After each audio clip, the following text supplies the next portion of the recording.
Hi families, this is for you. I wanted to clarify something about the way that we teach writing in kindergarten.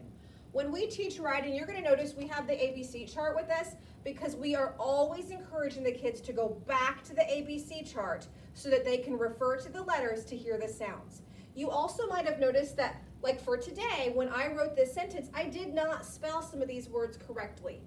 And that was on purpose. The reason that I did that is because in kindergarten, when children are learning to write, we are encouraging them to write the sounds that they hear. And you are not always going to hear every sound in a word, which is also exactly why we don't ever say sound it out.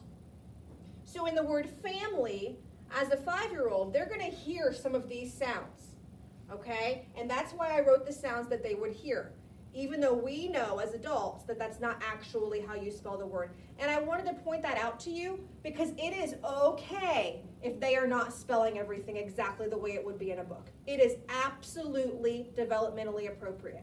What we are looking for is for them to hear the sounds and write them down. Even if they only hear one sound in that word and they get that one letter, that's perfectly fine. And as they grow as writers, they will start hearing more sounds and adding more letters.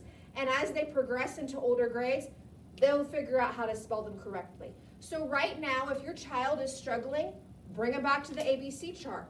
What sound do you hear is exactly what you can say. What sound do you hear?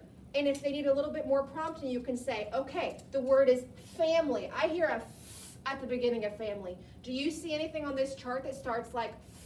You might even have to point to the letter, and that will help them to get it onto the paper. Okay, so I just wanted to point that out, clear the air, because you do not need to make sure that everything is spelled correctly in the writing. It's okay if it's not.